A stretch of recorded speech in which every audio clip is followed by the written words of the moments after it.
Hey guys, it's Sarah from Northern Michigan Soap Company.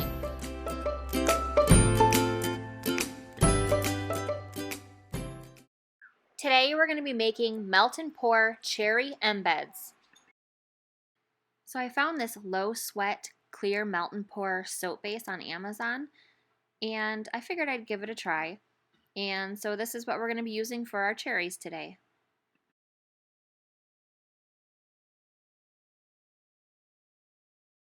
And the mold that I'm going to be using today is by Flexible Molds, and it is a cherry mold, and I will link it below.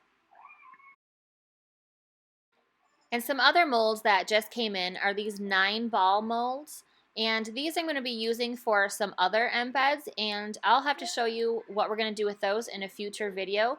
I'm not going to be using those today, I'm just going to be working on the cherries. So let's go ahead and get started. We're going to start with a clean, microwave-safe bowl. The packaging that this soap came in is pretty cool because it comes in like a Ziploc bag. It has a zipper on the top there. The problem is that I can't figure out how to get to the zipper. So I'm just going to rip this thing open and see if we can get some of this soap out.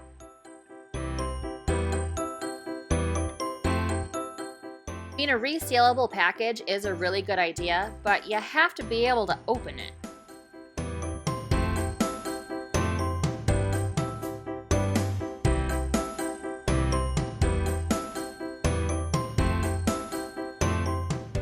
So I'm going to figure about a ½ ounce per cavity, which is probably less than a half, but because I have 16, I'm going to go ahead and do 8 ounces of the melt and pour. So once I get this measured out, I'm going to pop it in the microwave, and I'm going to start at 30 seconds, and I'm just going to do 30-second intervals until it's completely melted. So here we go. It took about 40 seconds or so to get this completely melted to liquid. So now we can go ahead and measure out the mica that we're going to be using for coloring.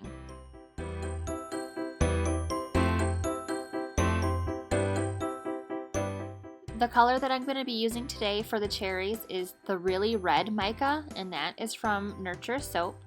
And I really love this color red because it's a very true red. And because this soap base is clear, you only need a tiny bit of the mica to color the whole batch. So we're only going to use a 1/4 teaspoon today for the 8 ounces of the melt and pour.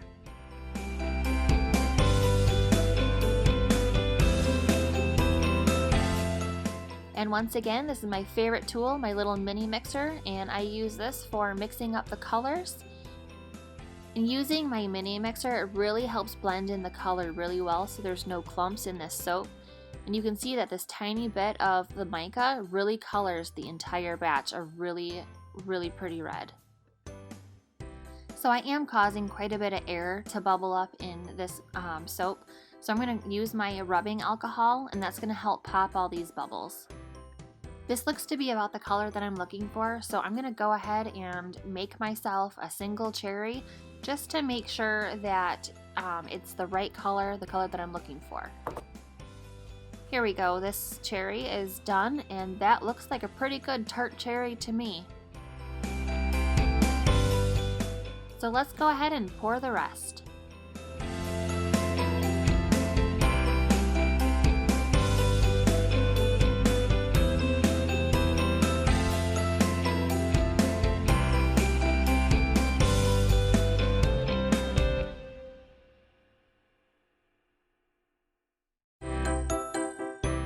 Alright, those are poured, so let's go ahead and we're going to put it in the freezer for about 5 minutes.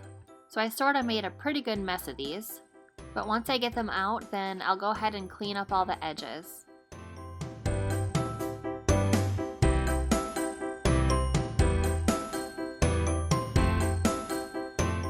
And this is what the edges look like if you're messy in your pouring technique like I was.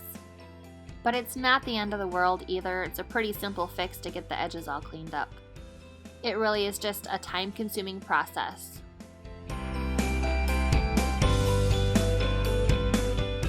That one there has a pretty messy edge on it. Oops. So now I'm going to go ahead and speed the rest of this up.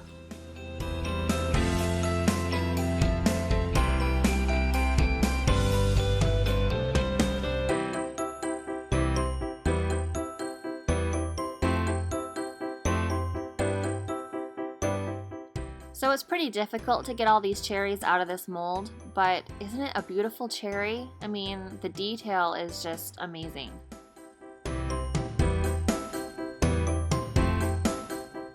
Okay, so now I'm going to work on cleaning up some of these edges since most of them are pretty messy, a little overflow there on the edge.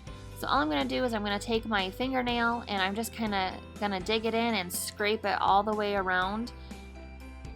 And then that will take all that edge off.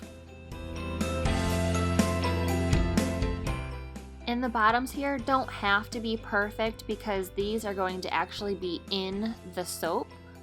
So you're not going to see much of it anyway, but I just like to have them as clean as possible. That way I don't risk having any of it sticking out. And that right there is what a finished cherry embed looks like.